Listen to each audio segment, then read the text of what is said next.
Salut à tous, aujourd'hui nous allons parler d'un sujet très sensible mais important, la masturbation. Beaucoup en souffrent en secret, se battent contre la culpabilité et se demandent si c'est un péché et s'ils peuvent en sortir. Alors mon frère, ma sœur, si tu es concerné, ce message est donc pour toi. La masturbation est une bataille spirituelle. Alors d'abord, soyons clairs. La Bible ne mentionne pas directement la masturbation, mais elle nous parle de la pureté et du combat contre la convoitise.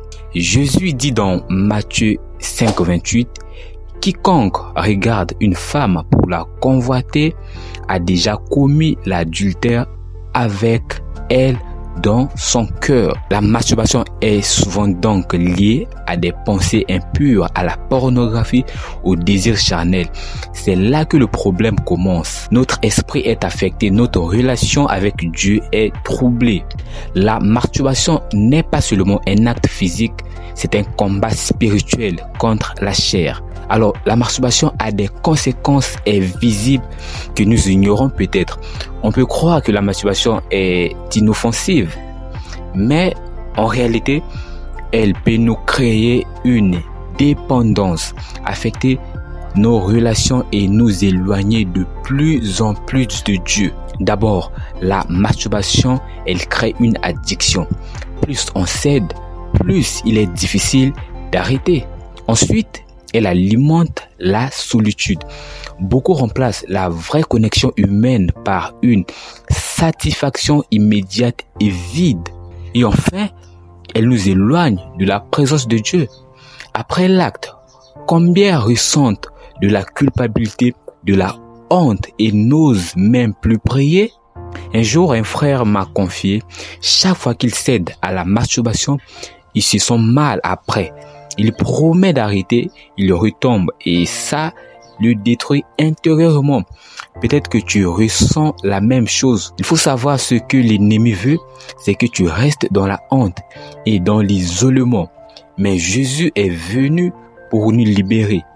C'est ça le message important. Alors, la question que tout le monde se pose peut-être est de savoir comment donc sortir de la masturbation. La bonne nouvelle, c'est qu'il y a un chemin de délivrance. D'abord, reconnaître que tu as besoin d'aide. Ne justifie pas ton péché. Dis à Dieu, Seigneur, je lutte, mais je veux changer.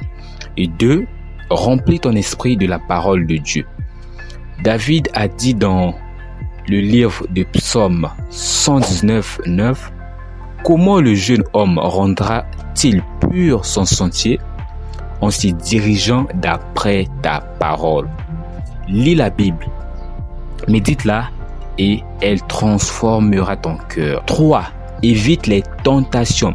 Si tu regardes du contenu impur, tu es souvent seul dans des moments où tu sais que tu peux chuter.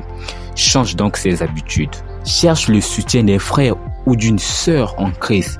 Ne combats pas seul. Trouve quelqu'un de confiance pour t'aider à marcher dans la victoire. Prie avec foi pour la délivrance. Jésus a dit dans Jean 8:36, « Si donc le Fils vous a franchi, vous serez réellement libre. » La liberté est donc possible avec Jésus-Christ. Maintenant, je veux prier pour toi. Si tu es en lutte, pose ta main sur ton cœur et répète cette prière avec moi. Jésus, je viens devant toi avec humilité. Je connais mes combats, mes chutes, mes tentations. Aujourd'hui, je refuse d'être esclave de mes désirs charnels. Je confesse mes péchés et je te demande pardon. Seigneur, purifie mon cœur, renouvelle mon esprit et remplis-moi du Saint-Esprit. Donne-moi la force de résister à la tentation et de vivre dans la sainteté. Je proclame que je suis libre en toi, Jésus-Christ. Merci pour ta grâce et ton amour. Amen. Alors mon frère, ma sœur, ne laisse pas la masturbation te dominer. Jésus est plus fort que cette lutte. Avec lui, tu peux être libre. C'est un combat, mais avec Dieu, la victoire est assurée. Si cette prière t'a touché, écris Seigneur, aide-moi en commentaire. Merci à tous. Si vous avez aimé la vidéo, n'oubliez pas de vous abonner, de liker la vidéo et de partager la vidéo afin qu'elle puisse toucher aussi d'autres personnes qui traversent le même problème que vous. On se donne rendez-vous donc pour la prochaine vidéo. Ciao.